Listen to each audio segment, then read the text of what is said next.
Muy buenas tardes a todos. Bienvenidos a los ponentes de esta mesa número 4, Dilemas Éticos Contemporáneos, correspondiente al Simposio de Ética en este 20 Congreso Internacional de Filosofía. También bienvenidos a quienes nos siguen por las redes sociales, en particular a través de Facebook. Vamos a dar inicio a esta cuarta mesa de ética que se denomina Dilemas Éticos Contemporáneos. Los participantes iniciarán a exponer eh, cada uno durante unos 15 minutos aproximadamente, por favor, y al final de que hayan terminado todos, daremos paso a responder preguntas y al debate entre ustedes mismos también.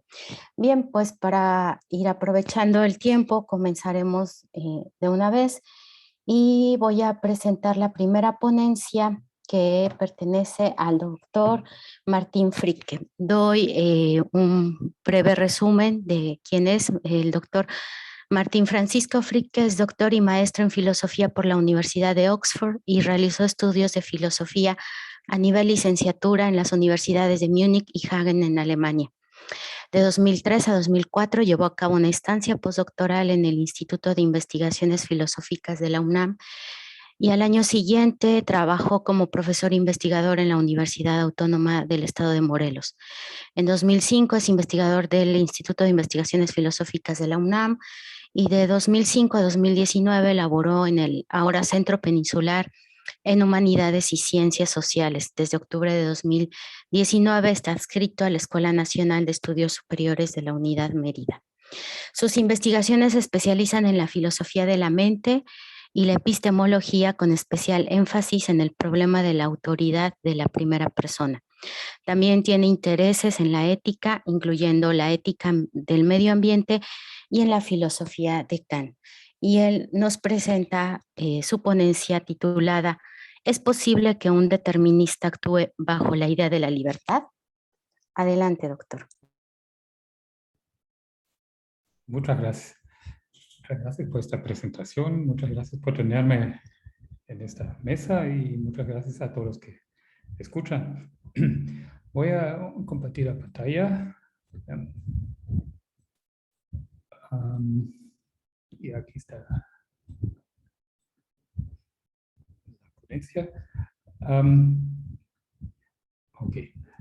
Entonces, a mí me interesa esta pregunta. ¿Es posible que un determinista actúe bajo la idea de la verdad?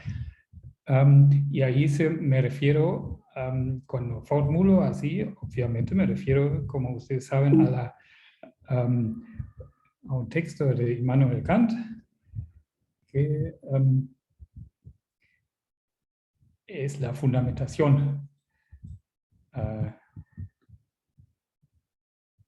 La fundamentación, que no sé ahora cómo se dice en español exactamente, pero abreviado siempre fundamentación, ¿no? Donde Kant dice famosamente: un ser racional con voluntad no puede obrar de otra suerte que bajo la idea de la libertad. ¿No? Está la frase, bajo la idea de libertad. Entonces no podemos de otra forma que obrar, actuar bajo la idea de la libertad. Ahora, esa es una afirmación bastante fuerte, ¿no? Y que siempre me ha fascinado y también creo que convence también, pero hay ahí un problema y eso son los real existentes deterministas, ¿no? Porque nadie puede negar que existen en el mundo deterministas. Pues los contemporáneos de Kant o hoy en día también. Gerhard Strawson es un determinista, también es parte de doctrinas religiosas, el determinismo hasta cierto grado, ¿no? Esos deterministas entonces no creen, al parecer, en la libertad, sino pues en el determinismo. Pero al parecer sí son racionales y sí actúan. Entonces ahí la pregunta si esto está en conflicto con esta afirmación de que un ser racional con voluntad no puede obrar de otra suerte que bajo la idea de la libertad. Parecería que los deterministas no actúan bajo esta idea, sino bajo la idea del determinismo. Entonces sería un contraejemplo a Kant. Parece que Kant está mal, lo cual nadie puede creer, o que la descripción de los deterministas tal vez está mal, ¿no? Y lo que a mí me parece es, yo quiero ver qué tipo de respuesta podría dar Kant, que él tendría tres posibilidades de responder. Uno podría negar que existen deterministas. Siempre decir, bueno, dicen que son deterministas, pero en realidad no lo creen, ¿no? Segundo, podría aceptar que existen verdaderos deterministas y verdaderas deterministas, pero que actúan bajo la idea de la libertad, no bajo la idea del determinismo. Que de alguna forma, aunque crean en el determinismo, sí actúan bajo la idea de la libertad. O tercero, podría decir, sí existen los deterministas, pero pues lo que pasa con ellos es que no actúan racionalmente, sino continuamente están en una contradicción consigo mismo, ¿no? Y mi propuesta es que Kant debería tomar la ruta 2. Y esto es lo que voy a tratar de mostrar aquí en esta ponencia. ¿Y cómo voy a proceder? Voy a revisar el pasaje donde Kant hace su afirmación, lo que sigue es la afirmación, cuál es su justificación, ¿no? Y ahí hay tres cosas que me parece que hay que investigar un poquito. Uno es que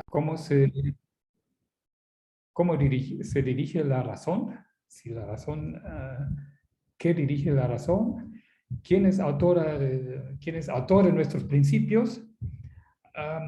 ¿Y qué tipo de conciencia tenemos de todo esto? Luego hay una pregunta que es relevante aquí, ¿cómo llegamos de juzgar? Pero aquí quiero algo en inglés. ¿Cómo llegamos de juzgar a actuar? Porque resulta que el pasaje donde habla Kant de esto, de hecho, trata de juicios, no de acciones directamente. Bueno, entonces aquí en el penúltimo voy a dar mi respuesta con base en lo que anteriormente he propuesto. Y el apéndice probablemente se va a cancelar porque no hay tiempo para hablar de esto. Okay, aquí está el pasaje de Kant en alemán y aquí en español. Podemos revisarla en alemán si será necesario. Entonces va a decir, un ser racional con voluntad no puede obrar otra suerte que bajo la idea de la libertad. ¿Por qué? Dice Kant lo siguiente. Es imposible pensar una razón que con su propia conciencia reciba respecto de sus juicios una dirección cuyo impulso proceda de alguna otra parte. Pues entonces el sujeto atribuiría no a su razón, sino a un impulso la determinación del juicio. Tiene que considerarse a sí mismo como autora de sus principios, independientemente de ajenos influjos. Por consiguiente, como razón práctica o como voluntad de un ser racional, debe considerarse a sí misma como libre. Esta es la cita de Kant. Y veamos cómo... ¿Qué podríamos decir sobre algunas de los elementos en este pasaje? Un elemento que me parece interesante es que habla de dirigir la razón. Para ser libres no podemos ser dirigidos desde alguna otra parte respecto a nuestros juicios.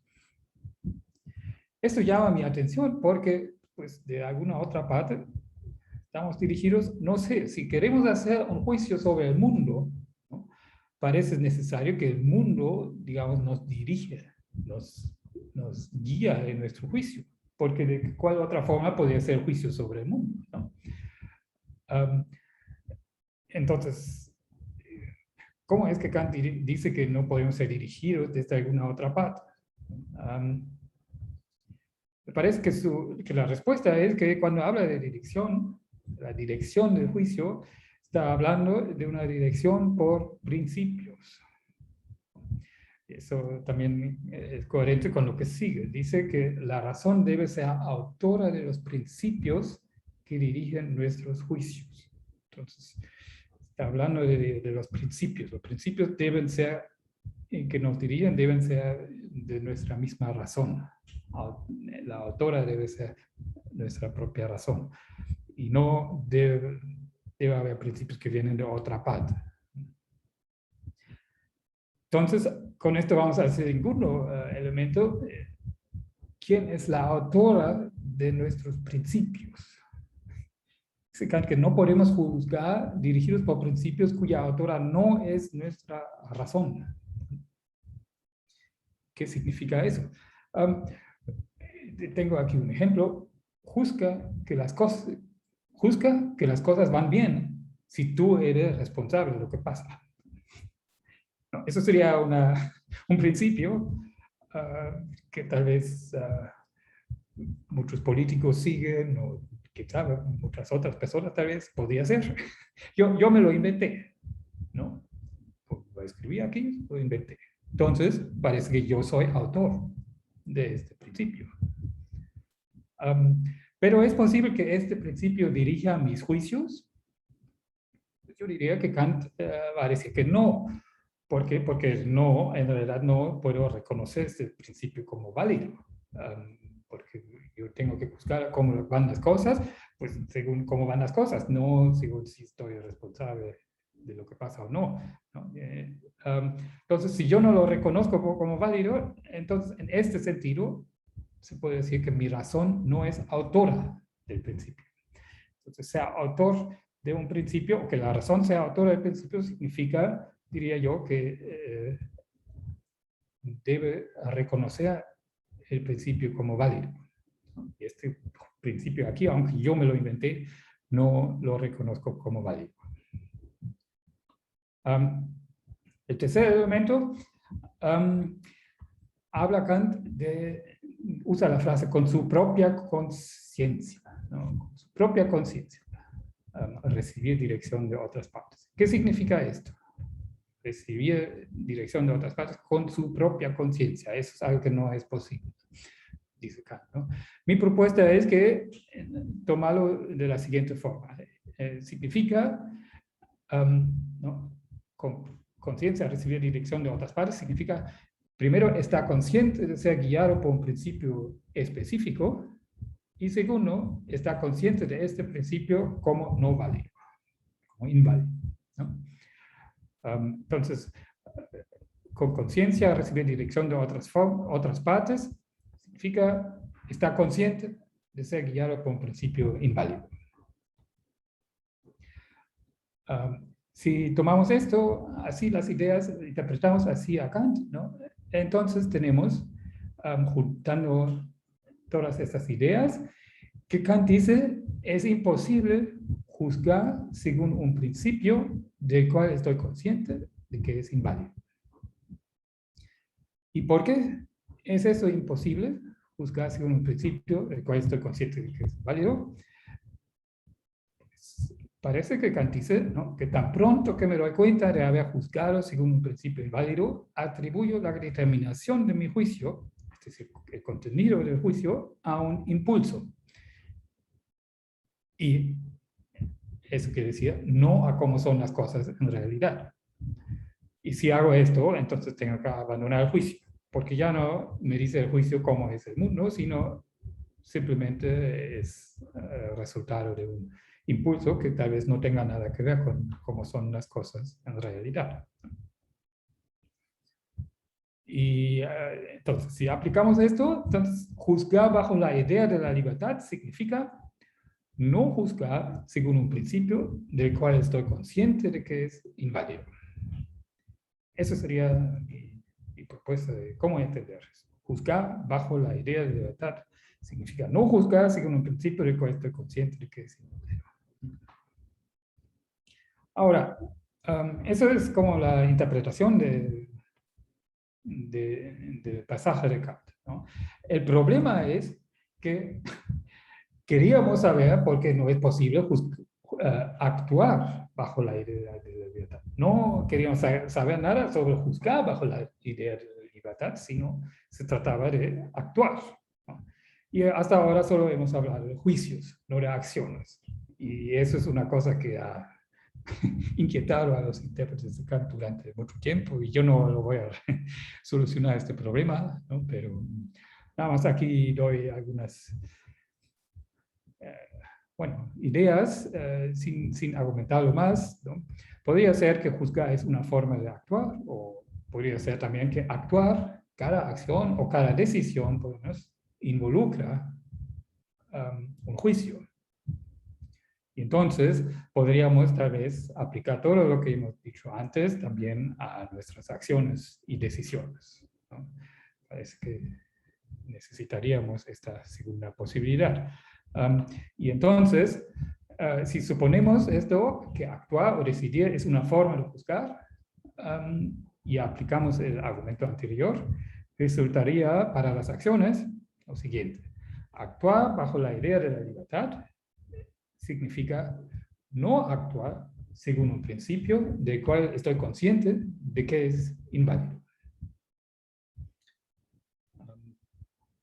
Entonces, eso es actuar bajo la idea de libertad, ¿no? Que no hay ahí un principio del cual sé que es inválido y del cual sigo, ¿no? ¿Y por qué es necesario ahora actuar bajo la idea de la libertad y no de alguna otra forma? Pues si tomamos la analogía con los juicios, tendríamos que decir algo así. Si estoy consciente de actuar o decidir según un principio del cual estoy consciente que es inválido, entonces atribuyo la determinación de mi acción o decisión a un impulso. Y en consecuencia, abandonaré mi acción o decisión. Bueno, eso sería, en analogía con los juicios, la justificación. Pero ¿es cierto eso? No es tan claro eso, ¿no? Depende mucho de qué significa que un principio de acción es inválido, ¿no? Y si en realidad abandono mi acción, por ejemplo, si el principio es inválido. Y muy brevemente, yo creo que podríamos pensar en dos maneras en Kant como un principio podría ser inválido. Podría ser autodestructivo, ¿no? Por ejemplo, para satisfacer tu hambre, no comas. Es obviamente autodestructivo porque pues, satisfacer mi hambre no va a funcionar si no como. Entonces, si me doy cuenta de esto, supongo que abandonaré este principio, si soy racional por lo menos. La segunda posibilidad es que principios inválidos de acción son aquellos que no son universalizables, algo mucho más exigente. Y el ejemplo estándar de Kant sería promete falsamente cuando te conviene. Eso no es universalizable, porque si todos actuarían según este principio, ya no sería, nadie tomaría mis promesas como promesas. No tendría oportunidad entonces de utilizar este principio para actuar. Pero solo si todos harían eso. Ahora, abandonaré la acción o decisión si me doy cuenta de que no es posible universalizar mi principio de acción, pues no es tan claro. Tal vez si soy racional o moral, pero si no, pues no. No es tan claro aquí la situación como en el caso teórico, donde sí diríamos, bueno, si me doy cuenta que juzgo nada más porque algún impulso y no tengo un buen principio, entonces abandono el juicio.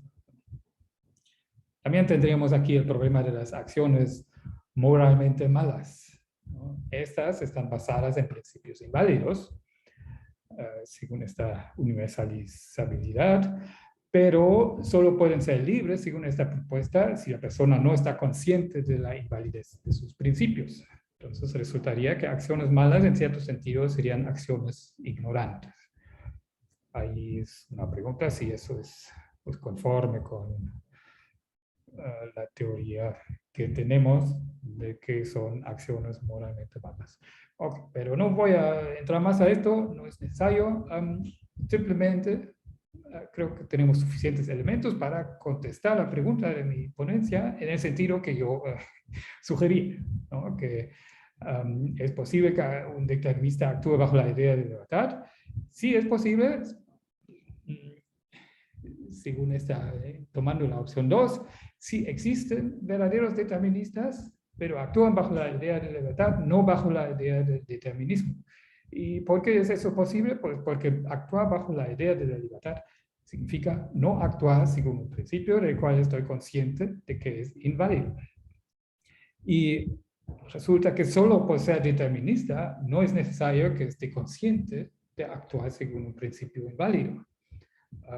Normalmente los deterministas simplemente tienen una teoría general sobre las acciones.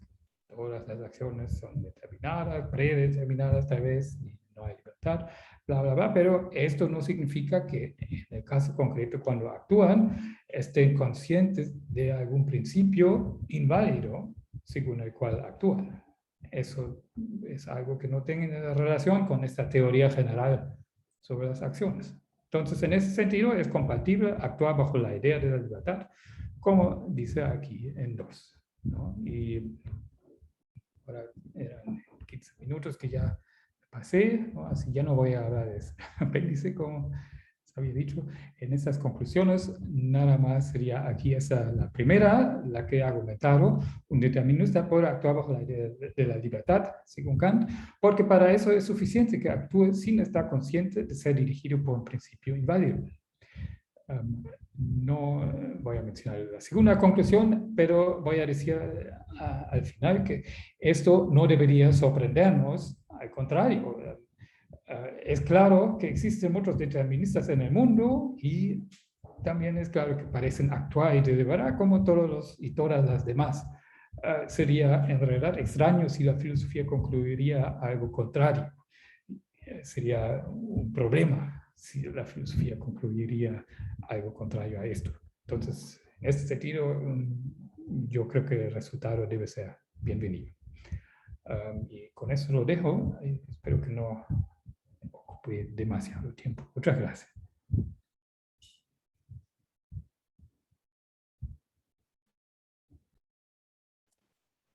Muchas gracias. Muchas gracias, doctor Martín Frique, por su exposición, muy interesante. Seguiremos con las exposiciones y volveremos para hacer el debate. A continuación, presento al doctor Francisco Javier Iracheta Fernández. Voy a leer brevemente su currículum. Tiene el grado de doctor en filosofía y amplia experiencia como instructor educativo en los niveles de pregrado y posgrado, así como de formación y capacitación ética docente y recursos humanos. Es profesor investigador de filosofía en la Universidad Iberoamericana Puebla. Pertenece al SNI nivel 1 y es también consultor filosófico de la APA, Asociación Norteamericana de Practicantes Filosóficos, por sus siglas en inglés. Realizó sus estudios doctorales en las universidades de Bielefeld en Alemania y en la UNAM en la Ciudad de México. Sus áreas de especialización docente y de investigación son la historia de la filosofía moderna, Kant, la didáctica de la ética teórica y la ética aplicada a profesiones. Tiene diversos artículos especializados publicados en revistas arbitradas e indexadas, nacionales e internacionales, y un libro de texto digital sobre filosofía contemporánea. Sus actividades de consultoría se centran en la capacitación de ejecutivos y personal colaborativo empresarial para la mejora de la ética organizacional y el apoyo para la realización de códigos éticos. Ha participado en estancias de investigación y cursos curriculares diversos en las universidades de Berkeley, USA, Deusto, País Vasco, Heidelberg, Alemania y Waterloo, en Canadá. El doctor Francisco Iracheta su ponencia se titula Hacia una reinvención ociosa de la cotidianidad. Adelante, doctor. Muchísimas gracias, Montserrat. Buenas tardes a todos. ¿Me escuchan bien? Sí, bueno, perfecto. Voy a compartirles igualmente mi pantalla, una presentación. Y bueno, pues espero que la puedan visualizar ya. Ok, pues yo voy a intentar hacer una defensa, como algunos otros filósofos y en particular un literato lo han hecho antes que yo, del ocio, sobre todo tomando en cuenta nuestra situación actual, ¿no? Nuestra pandemia. Voy a intentar sintetizar algunas ideas, aunque, bueno, pues todo esto que voy a decir evidentemente da lugar a una reflexión mayor, ¿no? O más amplia que yo espero elaborar más articuladamente en un artículo. Bueno, quiero empezar con esta imagen, que es una pintura de Edward Hopper, un importante pintor norteamericano que se llama Gente al Sol, y que me gustaría tomarla como un paradigma artístico de lo que es precisamente la ociosidad. Bien, pues el objetivo aquí es, considerando las necesidades de transformar nuestro modo de habitar, que la pandemia de la COVID-19 ha traído consigo. En esta presentación quisiera reflexionar sobre la necesidad de reivindicar la cultura del ocio. Esto, bueno, pues se inserta dentro del contexto de lo que se ha venido llamando una nueva normalidad, y cómo esta nueva normalidad, como su nombre lo indica, tiene que ser pues diferente a la normalidad previa o a la prenormalidad de la que pues teníamos antes de que el mundo se sometiera a esta terrible pandemia desde finales del 2019 y que, bueno, pues nos ha llevado a esta situación en la que estamos todavía hoy. Bien, pues empiezo con algunos pues datos muy elementales que es muy probable que ya ustedes conozcan. Yo lo que quisiera considerar es la presencia de la responsabilidad en nuestra situación actual, la responsabilidad humana. Creo que hay una doble responsabilidad, como lo voy a mencionar en breve, pero como preámbulo me gustaría citar estas palabras de la Organización Panamericana de la Salud, que en su portal electrónico señala lo siguiente: la estrecha interacción entre hombres y animales, así como el aumento de la actividad comercial y la movilización de personas, animales, sus productos y subproductos han propiciado una mayor diseminación de la zoonosis. Además, la diseminación de estas enfermedades también puede ser impulsados por la modernización de las prácticas agrícolas, particularmente en las regiones en desarrollo vulnerables, a la destrucción del hábitat, la invasión humana y el cambio climático. El impacto de la zoonosis no solo radica en el daño a la salud pública, sino que ocasiona severas pérdidas económicas en la región. Bueno, pues el virus, el SARS-CoV-2, ya sabemos que hasta donde nuestras investigaciones han dado, ¿no? Todavía no hay evidencias contundentes en lo contrario. Salió de un mercado húmedo en China. Particularmente se ha demostrado que este virus, perteneciente al coronavirus, pues estaba presente en un murciélago, y debido a pues el vínculo con los seres humanos se contagiaron de este virus, y eso es lo que se conoce como una enfermedad de zoonosis. Todas aquellas enfermedades que son transmitidas de los animales no humanos a los animales humanos, ¿no? Esto es en principio lo que podríamos decir de este virus en particular, y aun cuando pueda ocurrir que se demuestre de alguna forma que este virus salió de un laboratorio en China y que había una intención de diseminarlo entre la población y posiciones catastróficas ahí, creo que es un hecho contundente de nuestra propia biología de que siempre vivimos relacionándonos con virus. No habría vida si no hay una relación constante con virus, independientemente de si estamos de acuerdo o no que los virus sean seres con vida o no, ¿no? Hay gente que sostiene que sí, hay gente que sostiene que no. Hay, creo que también un debate también aquí, aunque pues la mayoría de los biólogos inclinan a pensar que no son seres con vida, pero bueno, también creo que la filosofía tiene mucho que aportar aquí para definir qué es exactamente vida, ¿no? Que no es algo que nos quede del todo claro. Y bueno, hablando de la responsabilidad, pues yo creo que es una responsabilidad doble. En primer lugar, el que hayamos pues tenido este virus, o sea, que el virus SARS-CoV-2 sea un virus que esté entre humanos. Creo que es una primera responsabilidad. Y la segunda responsabilidad es la que tiene que ver con nuestra vida grabada una vez que somos portadores del virus, ¿no? O sea, tiene que haber una responsabilidad en cuanto a la presencia del virus SARS-CoV-2 y por otro lado, la gravedad con la que se desarrolla la enfermedad cuando el virus nos ataca. Y esto tiene que ver, pues evidentemente ya con la gravedad de la enfermedad de la COVID-19. Entonces existe un elemento relacional de estas dos responsabilidades, la presencia del virus del SARS-CoV-2 entre nosotros y la de los padecimientos por algún tipo de comorbilidad que al padecer la enfermedad de la COVID-19 agravan la vida hasta el punto de ponerla en riesgo inminente, en donde se intersectan las responsabilidades humanas, por lo que dice la cita, la destrucción del hábitat, la invasión humana y el cambio climático por un lado, y por otro lado, por la forma de vida descuidada hacia la propia salud física y el deterioro del cuerpo, cuyas causas son las comorbilidades, ¿no? Aquí, bueno, quiero señalar dos cosas entre paréntesis. La primera es que no necesariamente una comorbilidad es producto de una responsabilidad personal. Puede haber cuestiones genéticas muy de fondo, hereditarias, que dan lugar al desarrollo de una comorbilidad, como la diabetes o como el sobrepeso o como la presión arterial alta.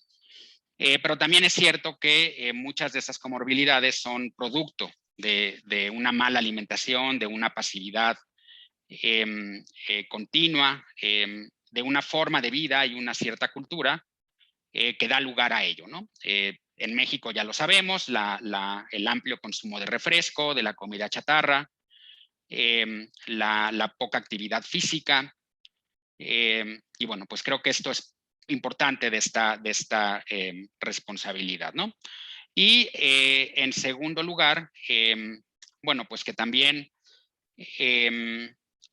hay creo que situaciones en donde pues las comorbilidades no necesariamente conllevan, aunque sí está demostrado que las personas que padecen alguna comorbilidad son más propensas al desarrollo grave de la COVID, pero bueno, también hay personas que padecen algún tipo de ellas y no obstante no llegan a ello, ¿no?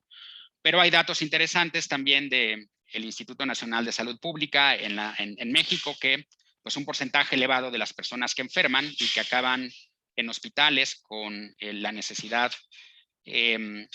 pues de respiradores mecánicos sí padecen estas comorbilidades, ¿no? Y es que va del 17% hasta el 30 y tantos por ciento, y creo que es algo bastante elevado.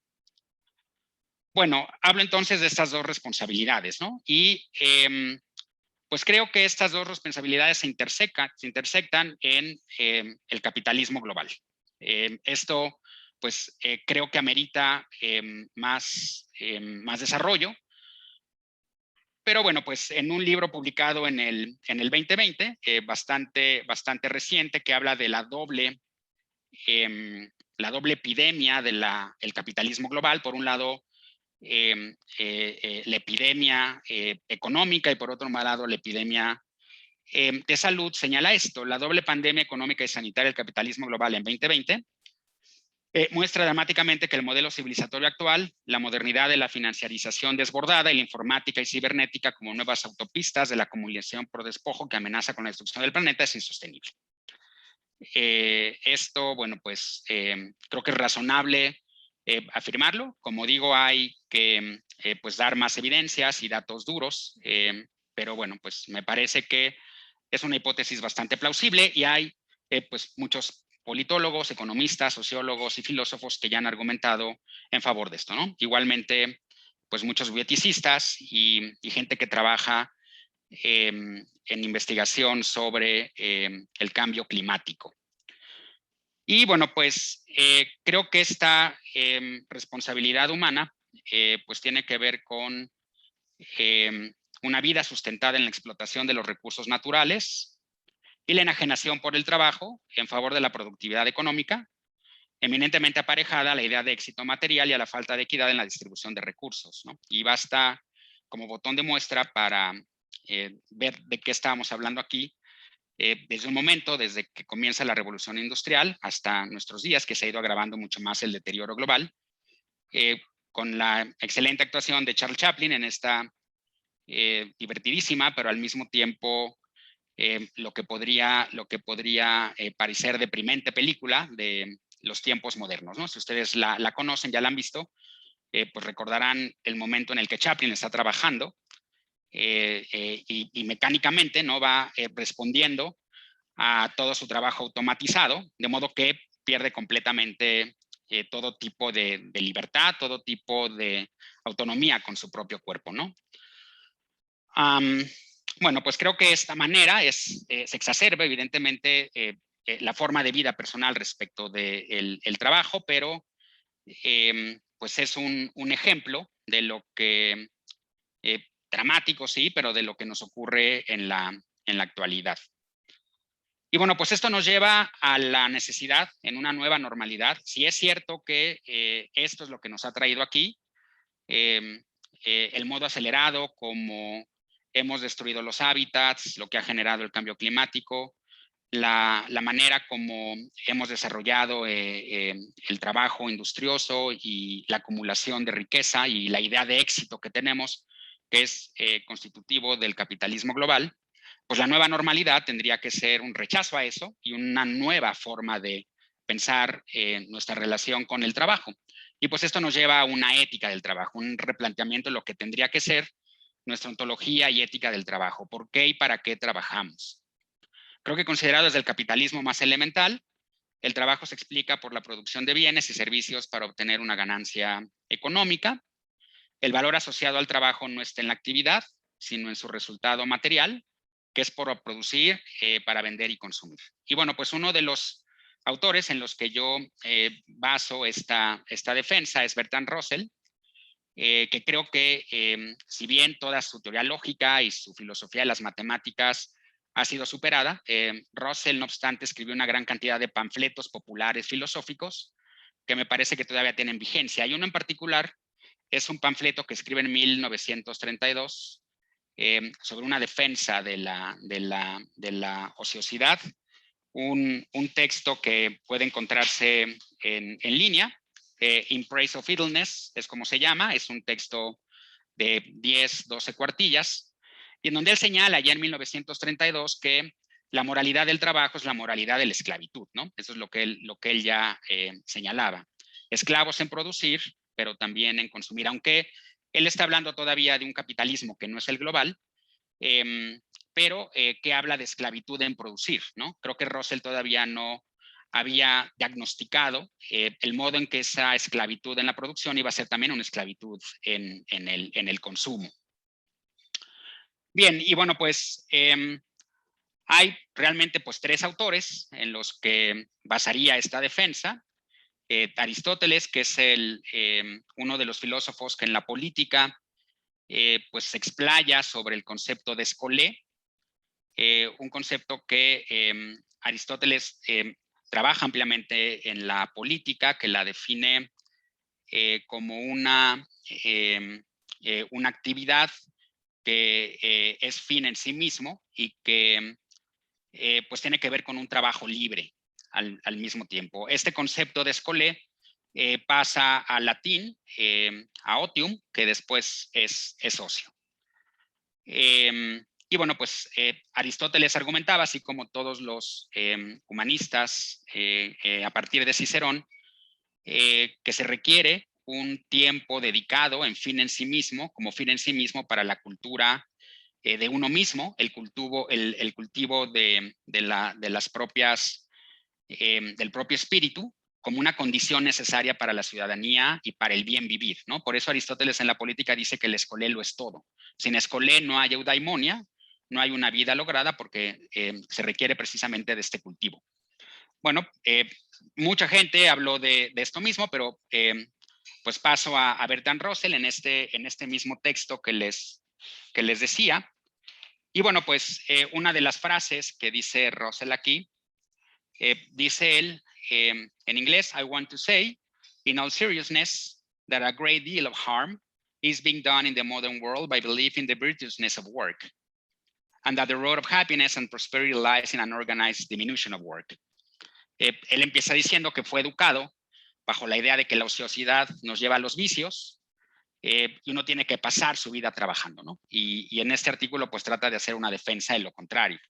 Y por otro lado, hay otro pequeño ensayito escrito por Robert Louis Stevenson, creo que de 1876, que es igualmente un elogio a la ociosidad, en donde él argumenta, aunque es un textito literario, me gustaría leerles una breve parte.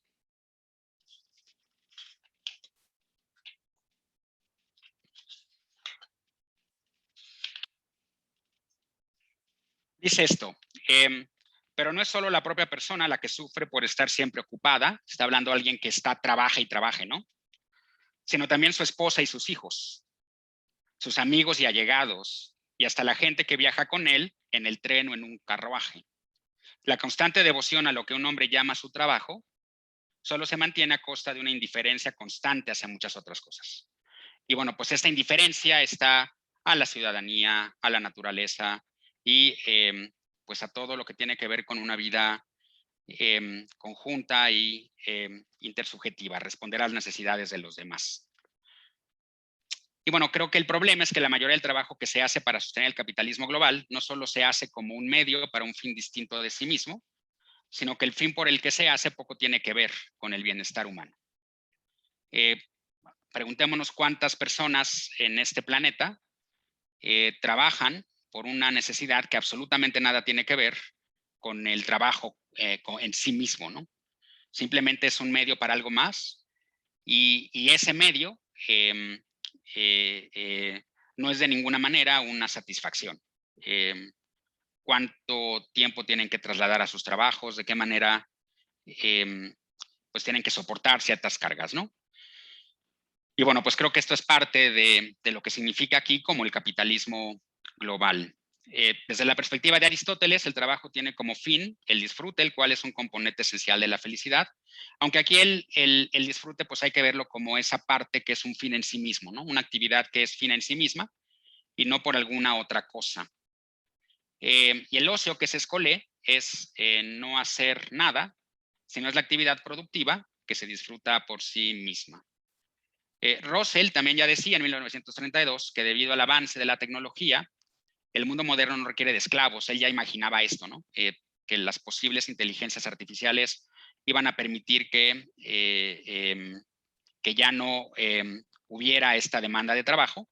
Y de hecho algo que él propone es que pues las personas no dediquemos más de 4 horas al día para trabajar y el resto pues sea dedicado al ocio, ¿no? Nuevamente a este cultivo de lo que significa nuestro espíritu y nuestra propia realización. El arte, la lectura, las conversaciones, creo que hacer ciudadanía también es importante aquí. La cultura del ocio, al cambiar el modo como entendemos el trabajo, reinventa la manera como entendemos la economía. Creo que esto nos permite avanzar hacia una forma de vida más sustentable, más amigable con nosotros mismos, la alteridad y la naturaleza. En ese sentido, creo que revertiríamos la responsabilidad humana presente en el deterioro de los ecosistemas, disminuimos el gasto emocional y las comorbilidades causadas por el sedentarismo, la mala alimentación y el estrés.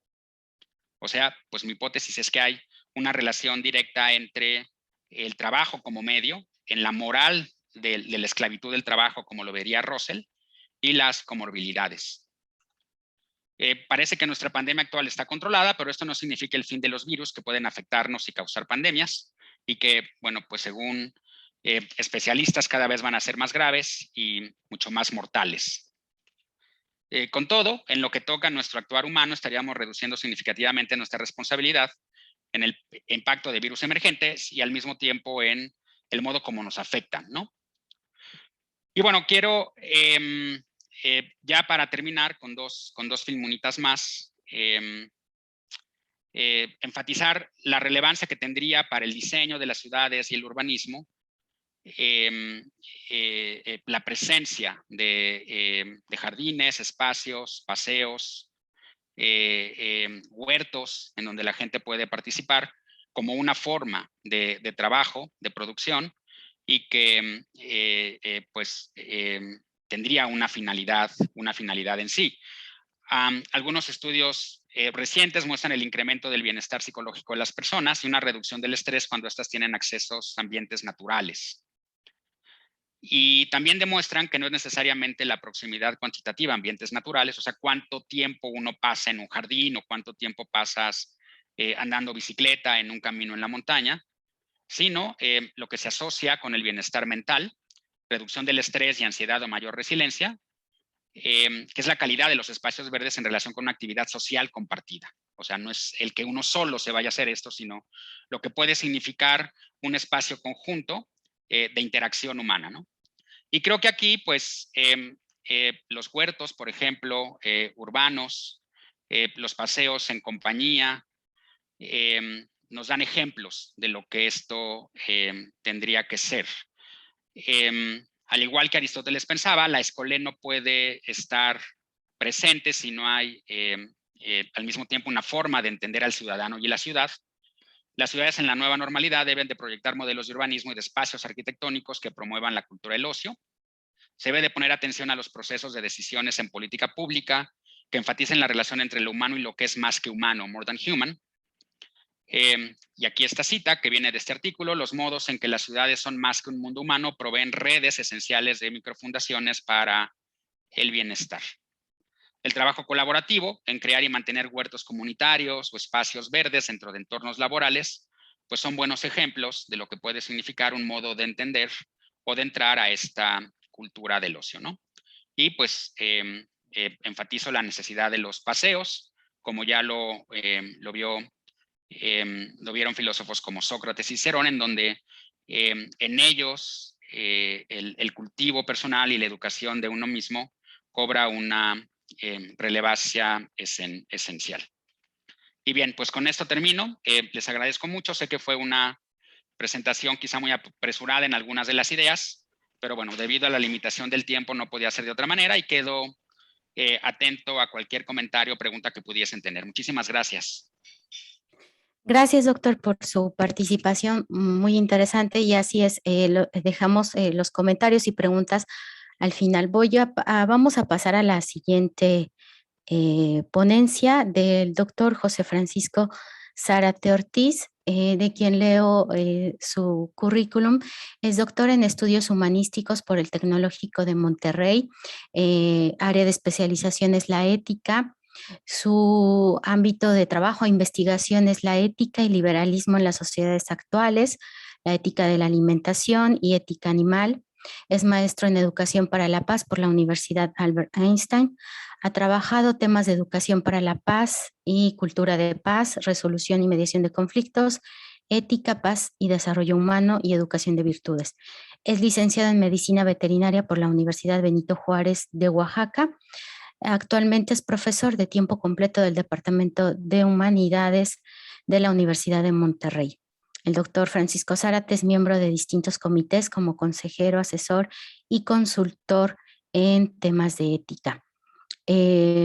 Más de 15 años tiene de experiencia en el nivel bachillerato a posgrado y actualmente profesor de tiempo completo en el Departamento de Humanidades de la Universidad de Monterrey en el área de Antropología Filosófica, Ética y Epistemología. Y el doctor va a participar con la ponencia titulada Ética de la alimentación y ética animal en la industrialización de los animales para consumo humano. Adelante, doctor, por favor. Gracias, Montserrat. Saludos a todos mis colegas, Diana, Francisco, Martín. Voy a leer mi ponencia, si me lo permite.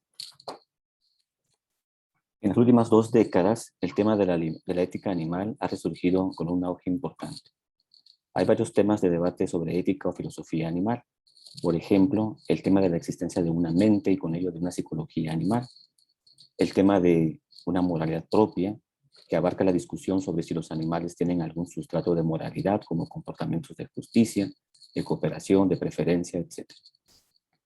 Y el tema del sufrimiento, que propone una valoración de los animales como seres sintientes, capaces de tener conciencia del dolor y del sufrimiento, tal como lo tenemos los seres humanos. En este contexto, el tema de la explotación industrial de los animales como fuente de alimento para consumo humano es relevante y vigente en las preocupaciones filosóficas actuales en ética animal. Mi ponencia propone una crítica de la explotación industrial de los animales para consumo humano desde la ética animal y la filosofía agrícola. El tema se desarrolla en dos ejes generales. En el primer eje, se expone que la explotación industrial de los animales, en donde prima la crueldad, el sufrimiento y el abuso, es una forma de esclavitud animal. El segundo eje consiste en subsumir la ética animal en la filosofía agrícola, exponiendo que la agricultura sustentable, en la que se incluye la producción pecuaria, no justifica que se mantenga una industria de la carne, al menos no como es ahora, como una de las estrategias ante las preocupaciones en torno a garantizar el alimento para la población humana en el siglo XXI y hacia el futuro. Incluso es factible señalar su ineficiencia y con ello su falta de sustentabilidad. Eje 1. Desde tiempos muy remotos, los seres humanos se han esclavizado unos a otros.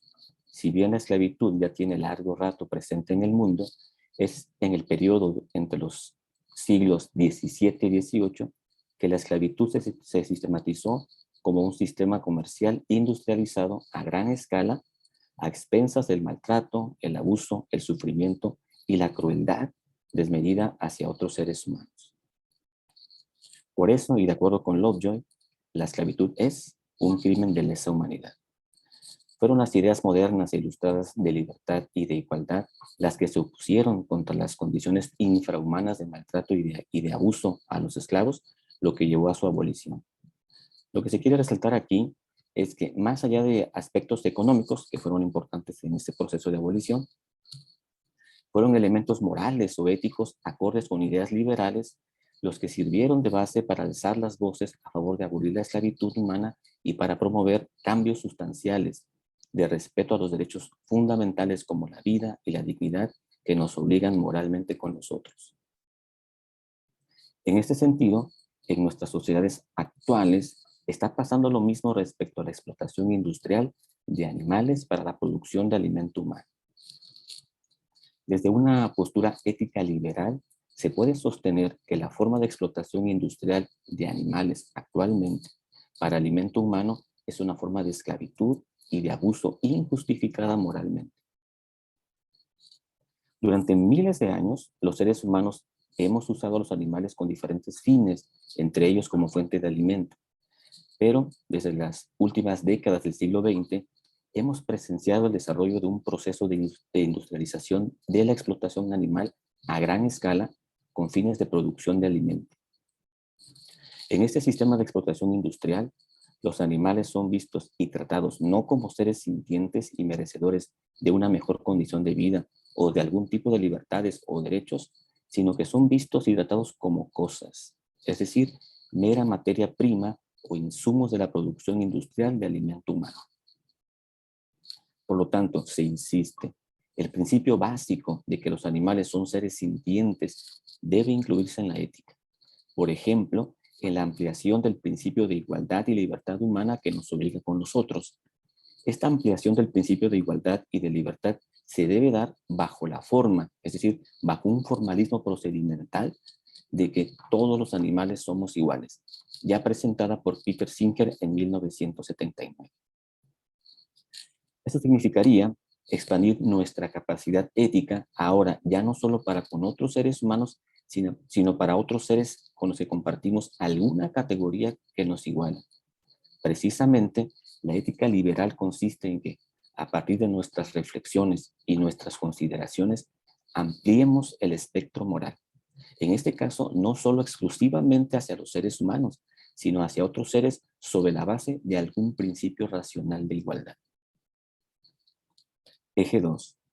A la ampliación del principio de la igualdad animal con la propuesta de cierto esquema básico de derechos o libertades de los animales, se puede sumar el problema de si la producción industrial de animales para alimento humano está justificado de forma tal que se sostenga una excepción. Por ejemplo, si soluciona realmente el problema de la alimentación humana para el siglo XXI, tal como lo demanda una agricultura sustentable. Por lo tanto, ese es el segundo eje que estoy exponiendo, el tema de la explotación industrial de los animales para alimento humano debe incluirse en las reflexiones filosóficas actuales de la ética de la alimentación. Una de las razones de la importancia del tema es que, como nunca en la historia de la humanidad, los animales han sido convertidos y tratados como objetos industriales de un proceso sistematizado de crueldad y sufrimiento. Proceso que es además no sustentable. De hecho, y de acuerdo con Corín, el abuso, el maltrato animal y el sufrimiento de los animales superan mucho, realmente mucho, cualquier otro tipo de maltrato o abuso cometido hacia seres humanos en toda nuestra historia, incluida la esclavitud industrial o cualquier otro crimen de lesa humanidad. Es sabido que la industria de la carne es ineficiente e insustentable porque contribuye al calentamiento global, al cambio climático, por las emisiones de grandes cantidades de metano, que es un gas de efecto invernadero más potente que el dióxido de carbono. Además, esta industria requiere un excesivo uso de agua para la producción de carne. Requiere que se destine más del 70% de la producción mundial de grano como soya para el alimento del ganado. Requiere además el uso de cantidades industriales de hormonas y antibióticos que también afectan a los seres humanos que consumen carne. Y por supuesto, toda esta industria también requiere el transporte de insumos, comercialización y muchos otros enseres que suma a la ineficiencia o su no sustentabilidad. Por lo tanto, desde la ética de la alimentación y la filosofía agrícola, la industria de la carne, como estrategia ante las preocupaciones en torno a garantizar la producción de alimento para la población humana, no está justificada debido a su ineficiencia y su falta de sustentabilidad. Por último, el consumo de carne es, por supuesto, uno de los alimentos más importantes de la dieta humana por el aporte de proteína, pero se considera más un consumo asociado a estatus económico. Es decir, parece que la carne es más bien un consumo ostentable y no un consumo sustentable. En este sentido, quizá no se requiera, y insisto, quizá no se requiera de un proceso industrializado para la producción de alimento humano de origen animal, ya que los expertos en nutrición humana recomiendan no solo la disminución de la cantidad de carne que se debe consumir de acuerdo con los datos de consumo per cápita actuales, que parece que es muy alto, sino que también el que la carne en nuestra dieta sea en un porcentaje menor, privilegiando el consumo de verduras, cereales, leguminosas y frutas. Aquí hago una acotación antes de darle cierre a mi presentación. He hecho esto en otros foros y no se trata de promover un vegetarianismo a ultranza, sino replantear dos cosas. Reducir el consumo de carne en nuestra dieta y que esto incida como una voz contra el sistema de explotación industrial de los animales. Cierro entonces.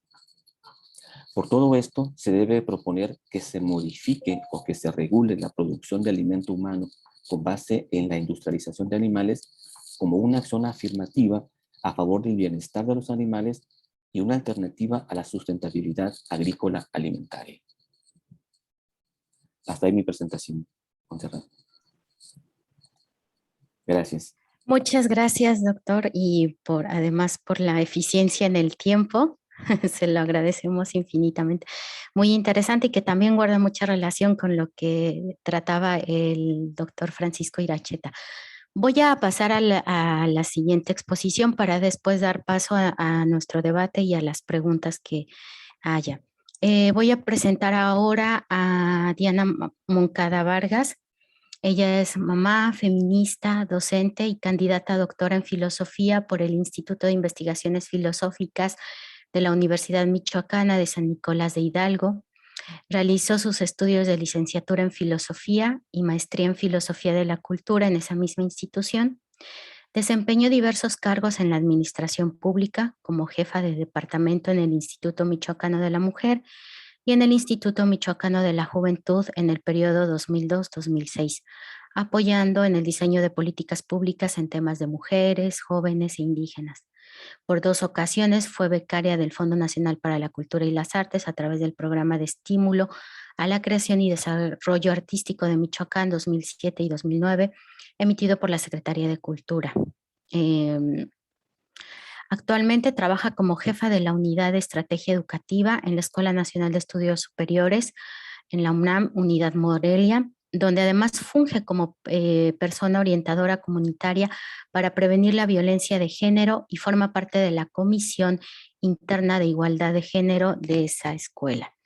Así, la maestra Diana Moncada nos presenta su ponencia titulada Ética y Feminismo de la Resistencia a una Ética Feminista del Cuidado. Adelante. Buenas tardes a todas y todos. Muchas gracias, Monse, por la presentación.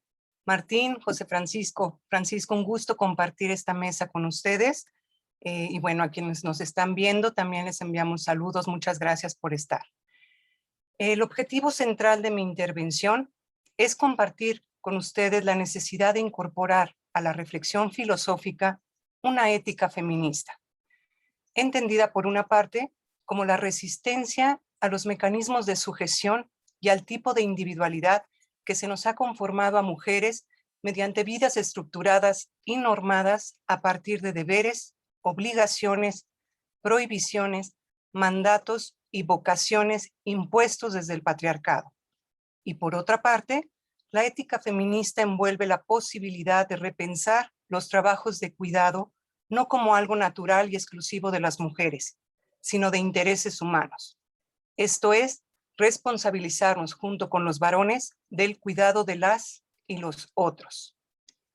La ética, a grandes rasgos, se ha definido como aquella disciplina teórico-práctica dirigida a la reflexión de nuestras acciones morales y a orientar nuestra conducta de una mejor manera para relacionarnos socialmente. No obstante, nuestra interpretación del mundo está condicionada por nuestra situación en él y por nuestra actitud moral. Esto es, con la serie de actos que realizamos con respecto al conjunto de deberes, normas, reglas que la sociedad exige que cumplamos. Vemos de un modo el mundo y en función de verlo de esa manera, actuamos, lo cual se complejiza cuando desde la mirada de las mujeres analizamos críticamente esa moralidad que segmenta mujeres y hombres y reproduce y refuerza estereotipos de unas y otros según los roles que deben cumplir en los diferentes ámbitos de la vida pública y privada de una manera desigual y jerárquica. Cito, la masculinidad asociada al poder, el control, el valor, el dominio de la razón, la posesión del conocimiento, el gobierno de lo público y la independencia individual configuraron la identidad del varón. Para poder llevar a cabo esas tareas, debe de delegar las otras funciones necesarias e imprescindibles para la supervivencia, por ser tediosas y cotidianas, a las mujeres, pero que sin su implementación impedirían el desarrollo del modelo androcéntrico que propugna como ley natural el sistema patriarcal. En conclusión, se puede extraer que los hombres quedan con la exclusividad de las funciones de gobierno y decisión y las mujeres de acatamiento y obediencia. Fin de cita de Isabel Gil. Entonces nos preguntamos, ¿qué hacemos cuando el pensar y el actuar de las mujeres está regulado por el orden patriarcal imperante? ¿Cómo actuar? ¿Cómo tomamos decisiones? ¿Cómo pensamos la ética desde el feminismo? Desde sus inicios, el feminismo como movimiento social y político ha luchado por el reconocimiento de capacidades y derechos de las mujeres que tradicionalmente han estado reservados para los hombres, pero también ha apostado por un proyecto emancipatorio para las mujeres, el cual solo puede pensarse y realizarse a partir de principios y valores que tomen en cuenta la realidad concreta, el contexto y la situación de aquellas y aquellos a quienes va dirigido. Comprender el mundo desde las miradas de las mujeres implica incorporar la perspectiva de género, entendida tanto como una herramienta de análisis como una política feminista que visibiliza la dominación y desigualdad latentes en una cultura patriarcal. Se entiende a grandes rasgos por patriarcado el sistema de poder que otorga al varón el derecho natural de ejercer la autoridad sobre las mujeres, las niñas y los niños principalmente, el cual se extiende a toda la sociedad, lo que lo convierte en el sistema de dominación más antiguo en el transcurso de la historia de la humanidad. Cito, se trata de un sistema que justifica la dominación sobre la base de una supuesta inferioridad biológica de las mujeres, adjudicándoles a estas últimas un conjunto de características, comportamientos y roles propios de su sexo. No obstante, el patriarcado no solo afecta a las mujeres en la mayoría de los ámbitos de la vida, sino que restringe y limita también a los propios varones, exigiéndoles conductas y deberes que, si no cumplen con éxito, son juzgados severamente a pesar de su estatus de privilegio. Para profundizar sobre este tema, recomiendo, porque aquí no lo vamos a abordar, el texto El origen del sistema patriarcal y la construcción de las relaciones de género de María Isabel Gil, quien también hace mención de otro libro relevante, La guerra más larga de la historia, 4000 años de violencia contra las mujeres, de las autoras Lola Venegas, Isabel Reverte y Margot Venegas. Bien, en la filosofía, desde Aristóteles hasta Kant, la ética se propone como un discurso dirigido a la especie humana y con pretensiones de universalidad. Una universalidad que margina la mitad de la especie. Cito a Lagarde, estamos en desigualdad en el mundo y entre nosotras, y tenemos derechos y oportunidades no universales. Fin de la cita. La especificidad de necesidades y situaciones de las mujeres se fue relegando al mundo de lo privado, excluyendo lo afectivo y experiencial frente a la razón normativa. Muchos de los grandes filósofos occidentales concedieron una mayor prioridad ética a los intereses de los hombres que a los de las mujeres. Un tema que prevalece desde la antigüedad es que la responsabilidad primaria de las mujeres es producir hijos para sus esposos y para el Estado, al tiempo que les proveen cuidados físicos y emocionales a los primeros. Cito, Aristóteles, por ejemplo, afirmaba que la esposa debe obedecer y servir a su esposo porque él ha pagado un precio elevado por ella. Santo Tomás de Aquino escribió que la mujer fue creada para ayudar al hombre, pero solo en la procreación, pues para cualquier otra cosa, el hombre tendría en otro hombre mejor ayuda que en la mujer. Por su parte, Rousseau aseveró que la mujer está hecha especialmente para complacer al hombre. Para Hegel, las mujeres no están hechas para las ciencias más elevadas. Auguste Comte habló de la debilidad intrínseca del raciocinio de las mujeres. Esta cita es de Guadalupe Murillo. No es nada nuevo, entonces, mencionar la ausencia de las mujeres a lo largo de la historia de la filosofía, además de negarle a la mujer la capacidad de razonamiento del mismo modo que se le otorga a los varones, ha perjudicado y vulnerado a las mujeres en sus aspiraciones de igualdad, así como también el no incluir nuestras experiencias en la teoría ética. Fue el existencialismo quien abrirá la puerta a lo singular y concreto de la existencia humana en la reflexión ético-filosófica. Sartre contrapone a la universalidad kantiana un ser humano en situación, concreto en relación con su entorno que lo compromete en todo momento. Un ser indeterminado, libre, que elige y que al elegir se va construyendo. Por su parte, Simone de Beauvoir subrayará ampliamente en El segundo sexo cómo no se nace mujer, se llega a serlo, para separar los conceptos de naturaleza y cultura y mostrar que ser mujer no es esencia ni destino, es una construcción histórica, cultural y social. La autora francesa dejará en claro cómo el mundo es dominado por los varones, los detentores del poder y los creadores de la cultura, colocándolos así en el centro y medida de todas las cosas. Además, expone la teoría de que la mujer siempre ha sido considerada la otra con relación al hombre, sin que ello suponga una reciprocidad. La mujer ha de ser ratificada por el varón a cada momento, lo cual siempre la coloca en relación de asimetría con él. Decíamos, ¿no? Cuando hablan los varones, ¿a quiénes les hablan? Cuando hablamos las mujeres, ¿a quiénes les hablamos? ¿A quiénes escuchamos? ¿Qué pasa entonces con nosotras las mujeres con nuestra forma de construir nuestro estar y habitar en el mundo. Las feministas hemos recalcado una y otra vez que vivimos en una sociedad donde existe una política de dominación masculina y donde las mujeres no tenemos legitimidad para participar en igualdad. Los poderes de dominio de los hombres y las instituciones marcan una fuerte asimetría en las prácticas sociales y formas de vida. Esta continua y sistemática desigualdad, impelen a reflexionar sobre la ética y su relación con el feminismo. De acuerdo con Francesca Gargalo, hay un problema ético real que tiene que ver con valores que son costumbres y que permite a los hombres violar a las mujeres, porque pueden y porque hay un contubernio patriarcal desde la ley.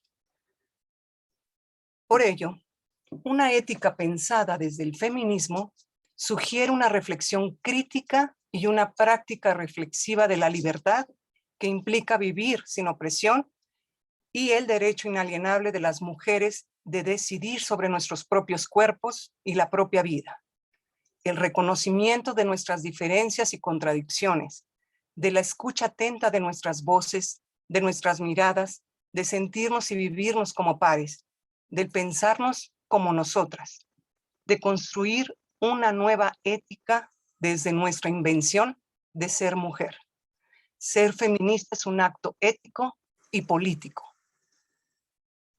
Por otro lado, un concepto central en la ética feminista es el de cuidado, el cual parecería que presenta una contradicción de principio, puesto que históricamente a las mujeres se les ha adjudicado las tareas de cuidado, el cual se relaciona con el mantenimiento y reproducción de la vida, un tipo de trabajo no remunerado que ha significado la actitud maternal por excelencia. Frente a esta creencia y resignificando el concepto de cuidado desde el feminismo, se ha planteado hablar de ética del cuidado para valorar las virtudes y comportamientos necesarios para acompañar y atender afectiva y amorosamente a las y los otros. La ética del cuidado enfatiza que la interpelación del otro y la otra, el necesitado o necesitada, exige ser atendido. Es clave como motor de la acción moral. Cito: con la ética del cuidado se incorpora la reflexión ética, el otro como ser determinado, particular e histórico, y la relación de proximidad como fundamento del comportamiento moral. La tradición filosófica occidental se ha centrado en la dimensión racional y ha olvidado también, en exceso, la dimensión sentimental, que es una dimensión fundamental para los seres humanos. No solo somos razón, sino también sentimiento. Alba Corocio, fin de cita. Este cuidado no se plantea como un deber de ayudar y sufrir con los otros, idea introyectada desde la moral cristiana, sino de reconocer y respetar a las y los otros como otros. Además de requerir atención, se trata de una preocupación por el bien del otro o la otra.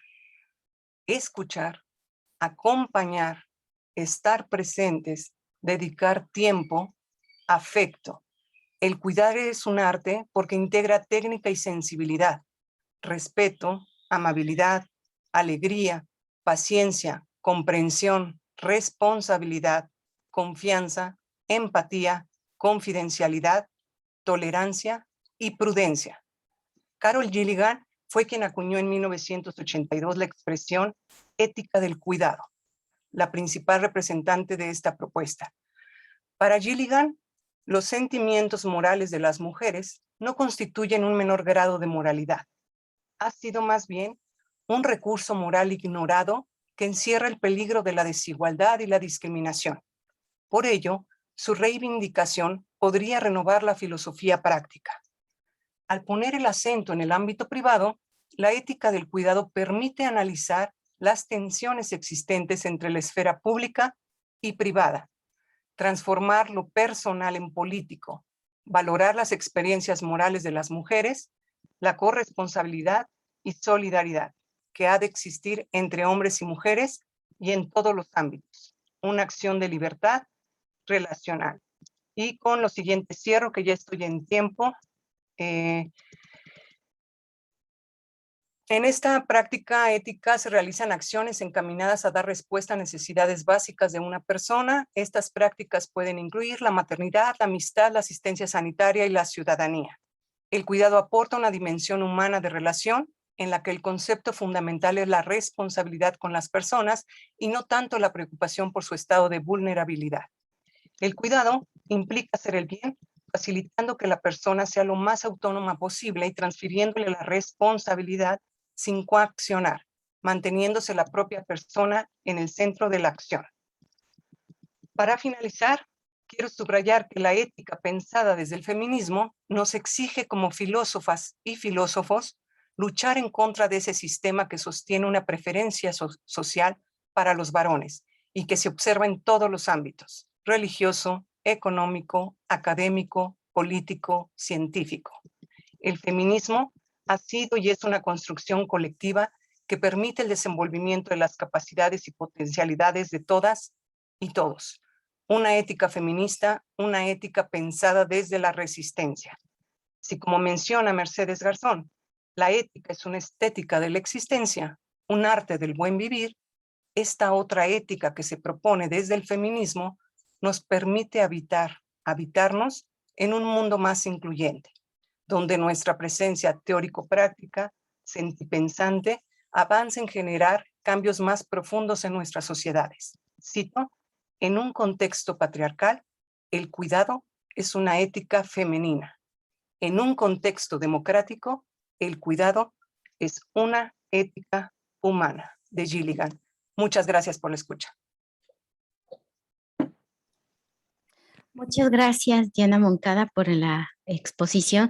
Vamos a dar ahora paso al debate entre ustedes, pero antes hay unos comentarios en Facebook que quisiera leer y a los cuales también, por favor, les invito a dar réplica o comentario. Nos comenta Javier Green en Facebook que en la portada de mi libro, escribe él, entre el bien y el mal está el siguiente texto: ningún hombre es totalmente bueno ni totalmente malo. Todos están entre el bien y el mal y tienen libertad para ir hacia uno u otro lado. Considero que sin libertad no hay ser humano. Si alguien quisiera comentar.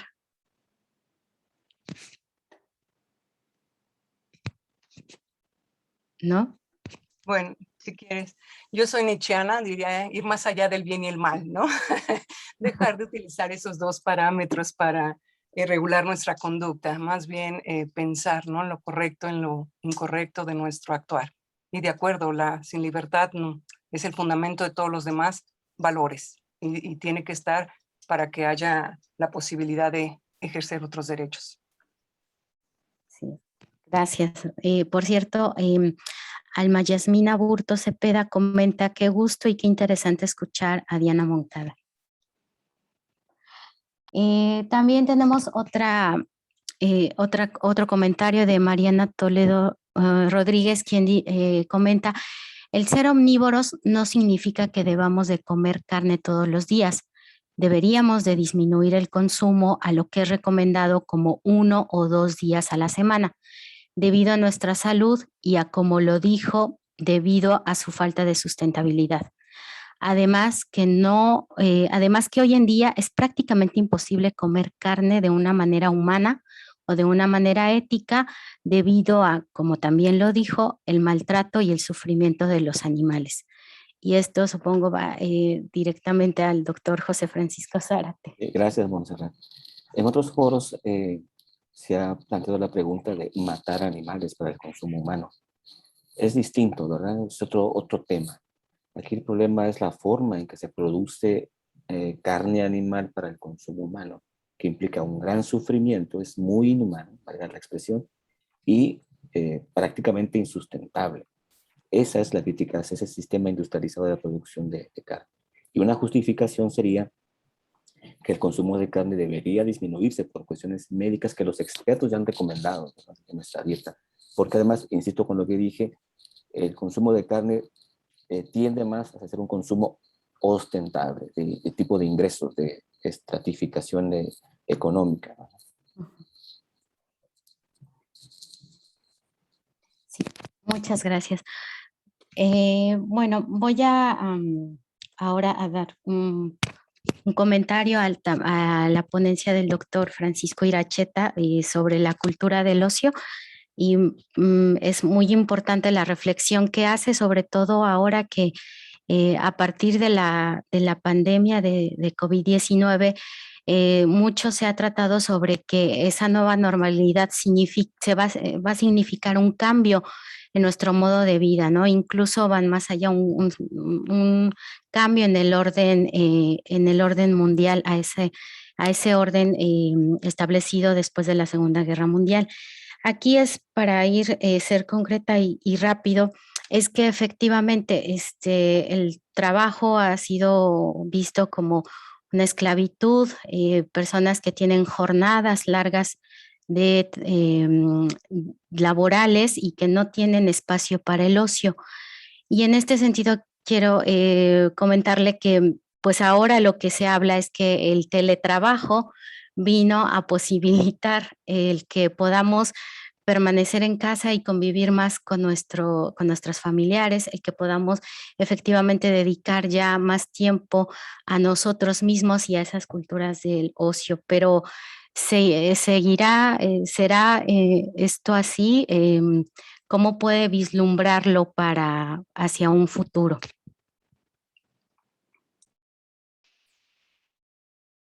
Gracias por la pregunta. Creo que el teletrabajo pues vino a revolucionar muchas cosas de nuestras vidas que no teníamos evidentemente presentes. Pienso pues primariamente entre la relación entre lo público y lo privado, ¿no? Cómo de pronto el trabajo ya no es algo que tenía que hacerse en un lugar fuera de lo privado, sino en un espacio más bien público, compartido, y de pronto se hace privado, ¿no? Y bueno, esto, relación entre lo público y lo privado, nos llevaría a otra reflexión, pero eso en un principio, pues, nos costó mucho en poderlo asimilar. Muchas de nuestras casas o espacios privados no estaban acondicionados para un trabajo a través de una pantalla digital. Y también hay que tomar en cuenta pues la enorme brecha digital, ¿no? La UNESCO ya habló de no una brecha digital, sino un abismo digital que pues ha venido a retrasar al menos en América Latina 20 años la educación, por la cantidad de personas, alumnos, alumnas, sobre todo de escuelas rurales que no tienen acceso a una computadora, ¿no? Creo que en términos de lo que significa el teletrabajo no es una panacea. Yo realmente no desearía estar trabajando el resto de mi vida en mi casa y de esta forma, ¿no? Yo extraño a mis estudiantes y quisiera tener una interacción mucho más humana, como ahorita sería fantástico estar reunidos en un aula, ¿no? Ya sea en la UNAM o en alguna otra instancia educativa y conocernos y poder interactuar de una manera pues mucho más personal. Pero creo que sí ya llegó para quedarse una forma de trabajo que va a ser mucho más flexible. Pero por otro lado, si bien ha sido el sueño de mucha gente trabajar en casa, también hay que decir que la autoexplotación en la casa ha sido mayor. El famoso burnout o la quema de trabajo. Precisamente porque hemos perdido, creo yo, esta frontera entre lo público y lo privado. Anteriormente llegabas a tu casa y bueno, como que así te quitabas los zapatos o te ponías la pijama y el trabajo quedaba, ¿no? Ahí. Claro que había mucha gente que se llevaba trabajo a sus casas y eso pues puede llegar a representar molestias, pero mucha gente también pues, llegaba a casa y bueno, pues el trabajo se olvidaba, ¿no? Pero cuando estás trabajando desde tu casa y se olvida esa distancia entre lo uno y lo otro, parece que tú te autoexiges y creo que también es un problema de nuestro capitalismo global. Como dice Byung Han, ¿no? El problema de la autoexplotación y de una psicopolítica en donde somos nosotros mismos los que ya hemos aprendido a esclavizarnos, ¿no? La dialéctica amo-esclavo está en nosotros mismos.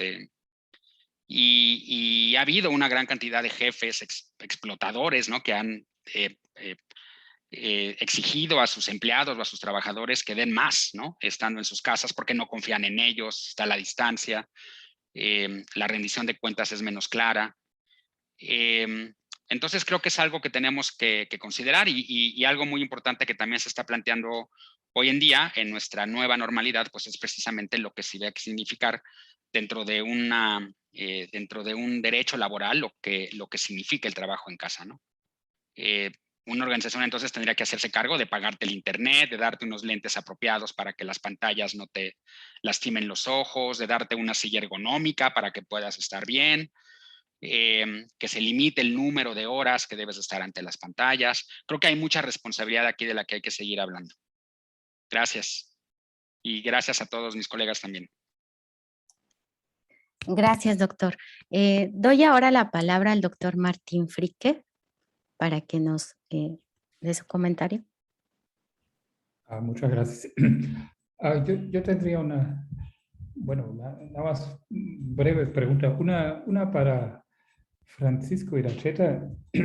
Creo que dijiste que la mayoría del trabajo que se realiza hoy en día es así que es un medio para un fin distinto de, no sé cómo era exactamente la formulación, ¿no? Que no es un fin en sí, por lo menos, ¿no? Que no, y supongo que no se disfruta, por ejemplo, ¿no?